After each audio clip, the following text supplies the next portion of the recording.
Hello, this is Rory with a Love Chat, and today's topic is I'm scared without my ex. Now, this is video number 284. If you have a question you would like for me to consider featuring on the channel, please write it in a comment below, and if you enjoy my videos, I would be so very grateful if you'd subscribe and hit like. I am offering a coupon on coaching for the rest of January. If you would like to do one-on-one voice coaching with me, just head to thelovechat.net/coaching and use the coupon code TLC2021. Now then, let's talk about how realistic and normal and perhaps even healthy it is to be scared of life after your ex. It can be so weird because we spend weeks to months to even years with a person, and we very much become part of their identity just as much as they become part of ours. And then one day, typically unbeknownst to us, though not always, that identity just disappears. And we're left with questions, we're left with uncertainties, but mostly, we're left with fear. What is the world going to be like if it's a world without my partner? Especially for those of you who have been in long-term relationships. And that's not to say that short-term relationships don't matter, not at all.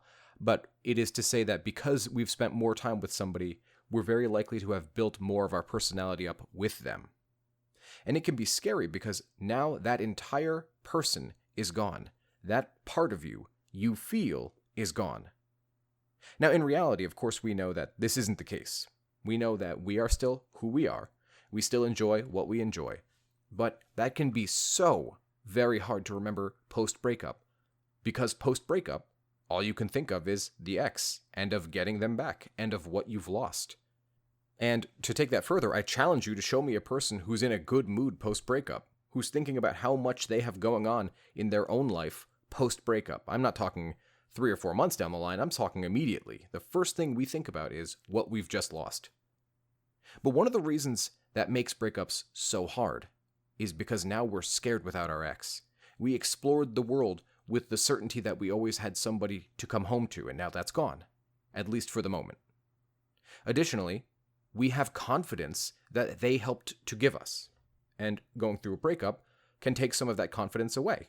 That is until we build ourselves back up and we are self-reliant, which is why that's such a big part of the Love Chat and our channel in general is, I don't really want to put my thoughts about myself, my level of confidence regarding myself onto someone else, because then effectively I don't control it. I want to be able to control my own confidence, my own self-love, my own self-worth. And that's really hard to do if I'm constantly focused on, well, is Schmoopy Bear still here? Because if Schmoopy Bear's still here, then I like myself. And then we know deep down that Schmoopy Bear was just a Band-Aid.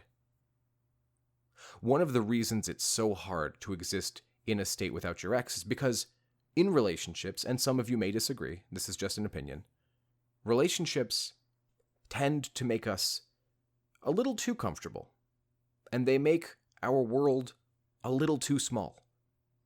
And one of the things that does is takes the comfort zone that would have been a temporary place, a hotel, and instead it turns it into an entire house.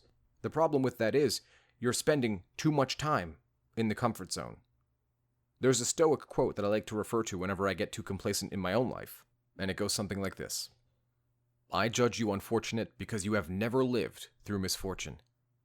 You have passed through life without an opponent. No one can ever know what you are capable of. Not even you.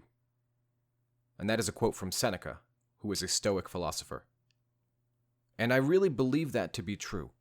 Now look, it's not saying that you go through no misfortune. Obviously, you're here most likely because of a breakup. But what it is to say is that when you are so comfortable, you sit and you stay still, and then you're not challenged, and then you become afraid of challenge.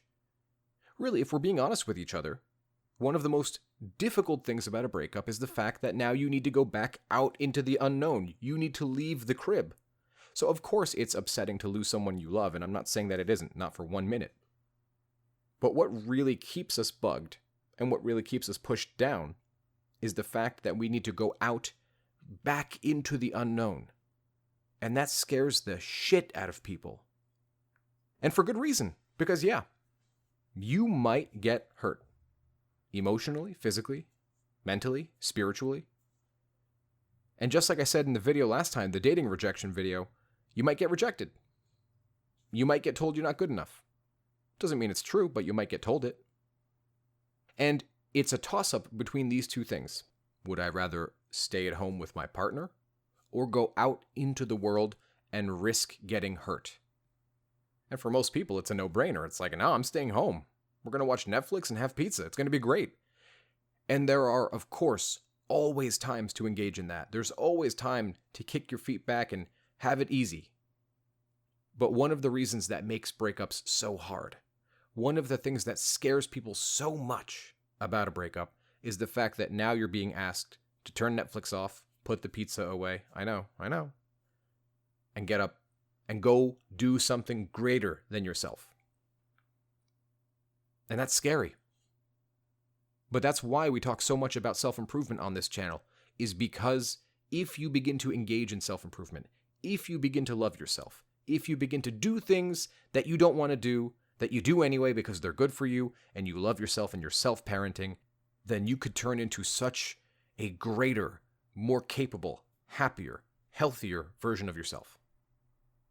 And the funny part is, it is so achievable. But what do many of us do? Because breakups can certainly act as a trap, because that fear keeps us down. It keeps us paralyzed. So what do? Well, we either do nothing, in which case we remain sad, or we do the bare minimum. The bare minimum. And look, the bare minimum is still better than nothing. And for those of you who are struggling to get up, good on you for putting in the bare minimum. But let this be an encouragement to say that you can do more. You can do better. And you'll be happier because of it. But what ultimately happens if you do little to nothing is you go out, you risk the most subtle form of rejection, and then at some point it inevitably happens because it's life and you're eventually going to get rejected in life. And then you use that to fuel all the negative self-beliefs you have about yourself, about how you're not pretty enough, not good enough, not tall enough, not handsome enough, whatever the self-limiting belief may be. Oh, he was just being nice, or she was just being nice. No, they don't like me. Why would I even ask? What, am I crazy? Am I in for punishment? But then when you finally do pick yourself up and do things that are good for you, things get better. And they got better because you decided it was time to help yourself. And if you decided it was time to help yourself, that means somewhere deep down you love yourself, and you know that you deserve better. And it's true. It's not a platitude. It's not a nicety. It's not something some random stranger like me on YouTube is saying just to make sure that you get up and you buck up. Come on, kiddos, life is positivity. No, life sucks sometimes. Life is horrible sometimes. What's your other option? The question is simple. Folks, I would love to tell you that I had this moment of triumph where I just decided that I should be better. Not really, no. In fact, I spent so long not being good that I was left with no other option. It is continue on this path and be miserable, or rise. And I decided to rise. And it's your turn to rise. You have no idea who you could be. That's all I had for today. If you found my video helpful, I'd be very grateful if you'd subscribe and hit like. Of course, if you would like coaching with me, just visit my website, thelovechat.net/coaching, and don't forget to use that code TLC2021. And we're going to be having a big announcement later this week. And this is a big announcement. So I'm looking forward to sharing it with all of you. I hope everybody's having a happy new year. You got this.